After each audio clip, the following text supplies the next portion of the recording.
When I saw time moving backward, I marched into the police station and yelled, "I'm turning myself in." The police froze. Conversations died mid-sentence. Officers reached for weapons. My hand trembled as I flashed the cryptic black symbol on my arm for the desk sergeant to see. Sleep deprivation had turned my nerves to live wires. Nightmare spell. You're infected. The sergeant's voice carried a mix of fear and respect. I nodded. I came down with it a week ago. I heard the longer you wait to sleep, the better your chance of survival. The sergeant knew that once I fell asleep, I would be sucked into the nightmare realm. If I survived, I'd return with unspeakable powers, awakened. But if I died there, my body would be replaced by a vicious nightmare monster. And most people died there. Voluntary surrender was the most heroic thing I could do. The sergeant studied my pale face. We'll get a court-appointed awakened to give you some tips before you go under. In the meantime, you want to talk to a priest? Might give you some hope. I stared at my phone's wallpaper. The last photo I'd taken of my mother. I already have something I believe in. Thanks for doing your part for humanity, kid.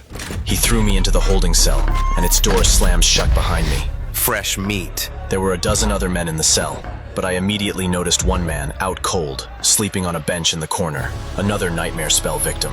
He looked peaceful, but I knew he was fighting for his life in the nightmare realm. Soon, that would be me. I dropped onto an empty spot on the bench, my legs finally giving out. Hey, they call me Marcus, and you're in my spot. The voice was low, dangerous. I looked up to see a mountain of a man looming over me. Sorry, I didn't know. I started to stand, but Marcus grabbed my collar and yanked me up. Empty your pockets. Now. I don't have anything. What's this shiny thing then? Holding out on me? He snatched the phone and hit play on the old voicemail I'd been listening to on repeat. My sunshine, you can achieve whatever you put your mind to. Don't let the world beat you down. Never give up. Your mother loves you. Marcus burst out laughing. Give it back. I snarled, snatching back the phone. His eyes dropped to my nightmare mark. Flames danced around his knuckles. He was an awakened, with supernatural powers.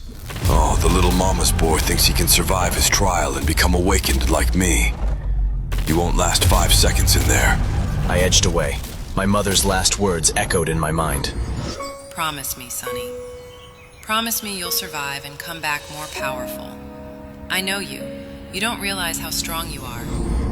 I knew it seemed impossible, but her faith gave me hope. Maybe I had a chance. Maybe I was stronger than I thought. I said, "Shut up about my mother." Marcus slammed me against the bars and leaned in close. How about I give you a painful death out here instead? I stared him in the eye. Another bully. Another beating.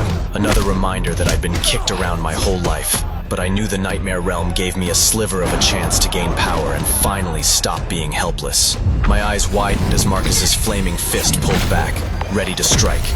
Whoosh! A burst of wind hurling Marcus across the room like a rag doll. He crashed into the wall with a sickening crunch. A gorgeous, uniformed woman with silver hair and a bored expression stood outside the cell. Which one of you is sunless? It's Sunny. Follow me. I stumbled after her into the hall, leaving Marcus fuming behind me. My eyes were growing heavy. The shadows on the walls flickered like they were trying to form shapes. Faces, maybe. Or soldiers kneeling. But the image vanished before I could make it out.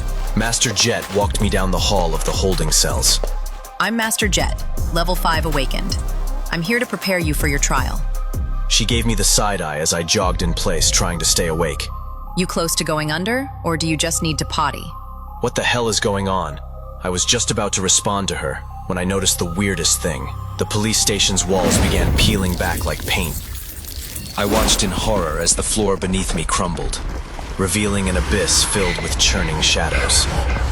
Mountains erupted from the ground, piercing the sky before crumbling to dust in seconds. No, it's happening. Not yet. Not now. Skeletons rose from the earth, their bones assembling into warriors before collapsing into dust, only to rise again in an endless cycle. The sun and moon chased each other across a sky that fractured like broken glass. Was this the nightmare realm? Wait, you're the one doing this? An avalanche of stone and bone rushed toward us from the collapsing mountains. Master Jet turned to look at me. Then she slapped me hard across the face. Reality reasserted itself with a violent snap. The walls were solid again.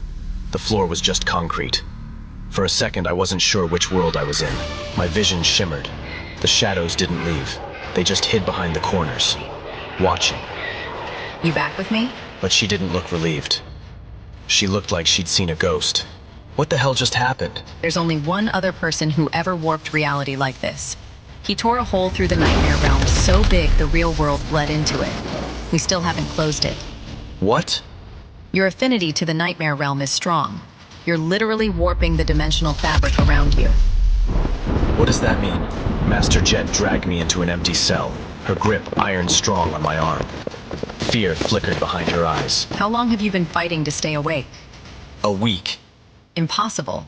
The record is 3 days max. Every second you fight against sleep should feel like carrying an elephant on your head. Where the hell did you find that sort of willpower? My mother always said I was special, that I was stronger than I knew. She died 3 years ago. She failed her nightmare trial. Something shifted in Master Jet's expression. The fear was replaced by respect. Willpower is a great sign of an awakened's future strength. The longer you resist the spell, the better shot you have. Your mom is right. I don't know what kind of power you might have in the nightmare realm, but you're no everyday sleeper. That's for damn sure. Her words fanned the embers of hope in my chest. Could I really be strong in the nightmare realm? Maybe even come back awakened? Suddenly, a scream shattered the moment. The man who'd been sleeping peacefully in the corner of the mass holding cell was thrashing violently. Inhuman sounds poured from his throat. My stomach lurched the same way it had in the hallway. Not again. The world warped again. I found myself standing on a flaming hillside beside Master Jet. The sky burned crimson above us, raining ash like snow. In the distance, the same man from the cell ran desperately through the burning landscape, his clothes smoldering as he stumbled over charred earth. Get away from me! Behind him, a pale, ghastly creature moved with predatory grace. The creature had bloody swords in place of arms. The creature leapt the distance between itself and the fleeing man and pinned him to the ground with his swords. I gasped. Suddenly, the monster perked up at the sound of my voice. My heart dropped as it turned toward us. Its blade arms gleamed like mirrors, reflecting our terrified faces back at us. Damn it. Master Jet cocked back her hand to deliver another slap to wake me up. But before she could strike, an alarm screamed in the precinct, pulling us out of the vision. Code black. Code black. Screams erupted from the adjacent cell. Officers converged on the cell with raised guns. Through the bars, I could see green fire and a prism of light spewing out of the sleeping man's body. Nightmare creature! Every man for himself! I watched, petrified as the man's arms bubbled and morphed into swords, his limbs extending grotesquely. The transformation completed with a wet, tearing sound. The same exact sword arm creature I'd seen in the vision jerked upright in his place like a marionette on strings. Open fire! Bullets filled the air, striking the monster harmlessly. One ricocheted and punched into my shoulder, spinning me around. Pain exploded through my arm. The creature swung its sword arms, shearing through cell bars like paper. Officers screamed as razor-sharp metal found flesh. Get to the mass holding cell. The door there is reinforced. The creature's eyes locked onto me. It took a deliberate step toward me, ignoring the officers firing at it. Why is it coming at me? It must be sensing your affinity. Move. Master Jet blew me back with a wind blast, already turning to engage the monster. I sprinted down the wrong corridor, going deeper into the station. The nightmare monster was right behind me. My legs felt like lead, exhaustion weighing down every step. The bullet wound throbbed. But there was something else. A sound beneath the chaos. Chanting. Soft at first, but growing louder. And it sounded like it was coming from somewhere within my body. What the hell? I stumbled, catching myself on a desk. In the bullpen, I spotted an officer's hat behind a desk. I rushed over and grabbed him, but the officer slumped sideways, revealing the bullet hole in his forehead. Dead. My hands shook violently as I picked up his service weapon. The monster's roar echoed through the building. I could feel it hunting me, marking my scent. The chanting intensified. Words in a language I didn't recognize but somehow understood. They spoke of shadows and promises, of power and sacrifice. At the same time, I felt sleep overtaking me. My vision was growing dark at the edges. I heard the nightmare creature racing toward the room. I realized if I fell asleep now, the monster would tear my sleeping body to pieces. Stay awake. Stay awake! I dashed into the break room and spotted Salvation, a full pot of coffee. I grabbed it and chugged the bitter liquid straight from the carafe. It burned going down, but I didn't care. Then I saw the label. Decaf. No! The monster roared through the doorway. I whirled around, backed up against the wall. The world kept flickering around me. Sleep was closing in. The mysterious chanting was deafening now, drowning out even my thoughts.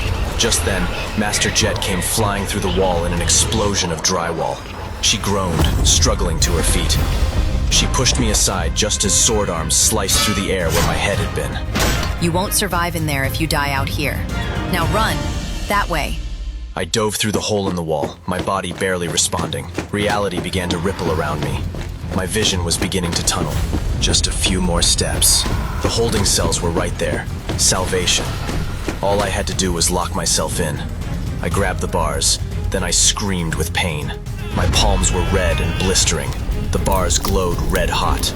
Marcus grinned through the metal, his hands blazing with fire.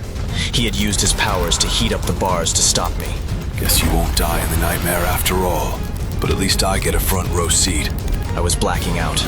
I couldn't stay awake. I turned to see the nightmare creature rounding the corner, its blades swishing the air. I wanted to run, but my legs were concrete. My brain was cotton. This shouldn't be how it ended, not without keeping my promise to my mom. With trembling fingers, I pulled out my phone. The screen was cracked, but still working. I needed to hear her voice one last time. My mother's recorded voice began to fill the corridor. You can achieve whatever you put your mind to. Don't let the world beat you down. But to my horror, Marcus snatched the phone through the bars and smashed it against the concrete floor with all his strength. The screen shattered. The voice cut off mid-sentence. No happy endings for losers. I stared at the shattered phone. Rage flooded through me. Pure, volcanic fury mixed with loss and contempt. The chanting became deafening until it seemed to envelop my very soul. The shadows in the hallway lengthened, reaching toward me. Reality shifted one final time. The precinct's ceiling peeled back. A sea of cherry blossom trees floated above me in a void of pitch blackness. Shadows rose from the ground in the shape of bodies clad in armor. They chanted loudly as they bowed before a man standing above them. He had my face, older, scarred, but mine all the same. Our eyes met across the impossible space. You made her a promise. Keep it. He snapped his fingers and the shadows shot toward me. I blinked and found myself back in the precinct. The monster loomed before me, blade arms raised for the killing strike. Suddenly, a river of shadow figures seemed to flow out of the vision, wrenching open the holding cell and flinging Marcus out. I could barely understand what was going on. Marcus scrambled to his feet, backing away in terror from the sword-armed monster. He was cornered. What did you do, you freak? What did you do? I didn't wait to see what happened. I dove into the holding cell, grabbing the broken phone pieces as I went. The reinforced door slammed shut behind me.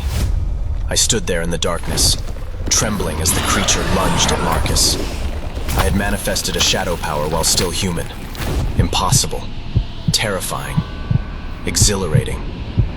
But more than that, I had seen myself in the nightmare realm. Powerful, alive. My mother had been right. I made her a promise. Sleep crashed over me like a black wave as the nightmare realm erupted around me. But this time, I didn't fight it. My trial in the nightmare realm was about to begin, and only then would I know if I could keep this promise. Click the link now to keep listening.